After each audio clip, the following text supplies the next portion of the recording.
Ya. Demikian Bapak Ibu, sekarang akan saya undang Kak Imel untuk mulai menjelaskan terkait pertemuan pertama. Silahkan Kak Imel.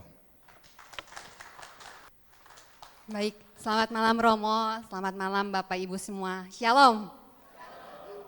Baik, saya akan memulai pertemuan pertama untuk BKSN kita. Judulnya adalah Allah menjadi dasar pengharapan dalam kesulitan. Diambil dari kitab Nahum, bab 1 ayat 1 sampai dengan 8. Tujuannya menyadari bahwa Allah adalah dasar pengharapan kita. Dia selalu ada, memberikan jalan keluar di dalam setiap kesulitan kita, walaupun terjadi ketidakadilan. Seperti yang tadi dikatakan oleh Pak Ivan, kali ini KAJ meminta setiap pertemuan menggunakan metode merenungkan yang berbeda.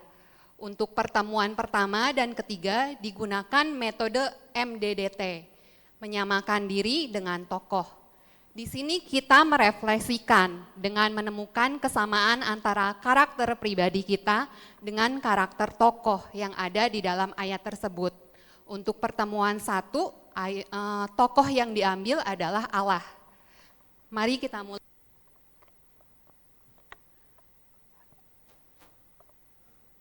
Ayat yang pertama, di sini dijelaskan bahwa kitab Nahum ditulis oleh Nabi Nahum pada tahun 699.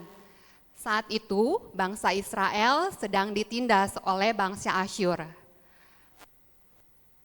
Nabi Nahum menyampaikan nubuatan akan hancurnya Niniwe, ibu kota Asyur yang akan terjadi di tahun 612. Baik, di ayat 2 ini kita akan mulai menggunakan metode menyamakan diri dengan tokoh.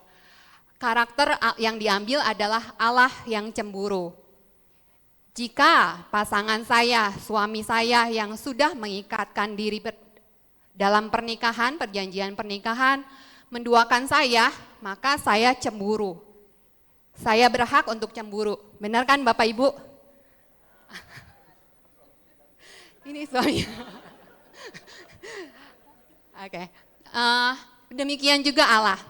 Saat itu bangsa Israel sudah menduakan Allah dengan Baal.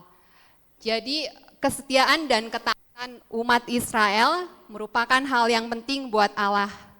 Inilah metode menyamakan diri dengan tokoh, yakni karakter Allah yang cemburu dengan karakter saya yang cemburu ketika pasangan saya tidak setia.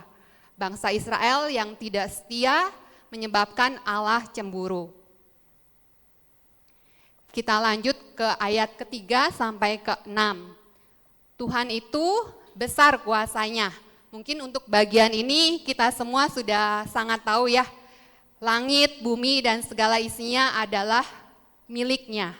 Segala sesuatu berada dalam kuasanya.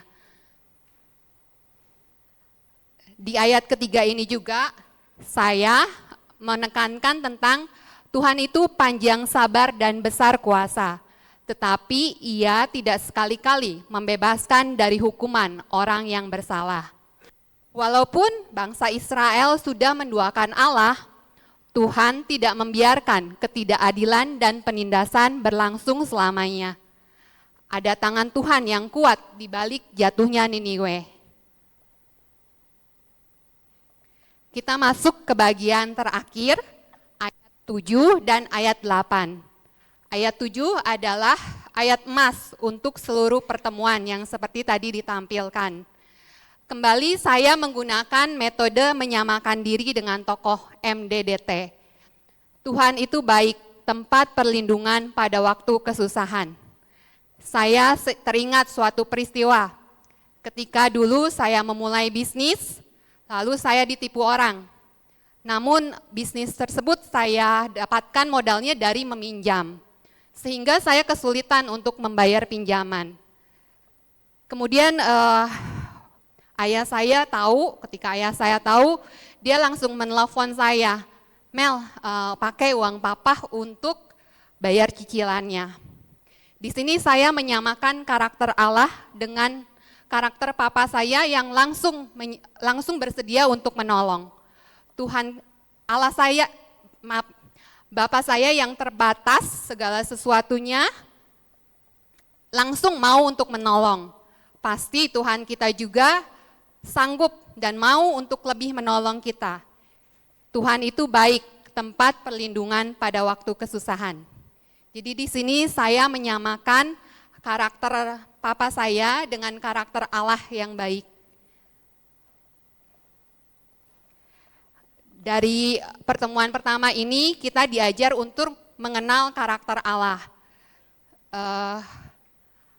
Apakah Bapak Ibu dengan karakter Allah yang seperti ini percaya dan yakin menjadikan Allah dasar pengharapan? Itu tujuan akhir dari pertemuan pertama ini. Kita diajak untuk menjadikan Allah dasar pengharapan. Tetap bersemangat dalam situasi sulit sekalipun. Selalu ada harapan dan mengandalkan Allah dalam segalanya. Juga untuk menumbuhkan diri, kehendak kuat untuk bangkit dan melawan dosa yang berwujud ketidakadilan. Demikian, Tuhan itu baik, tempat perlindungan pada waktu kesusahan. Semoga ini semua bisa menjadi rema buat kita semua, juga untuk nanti para peserta. Tuhan memberkati.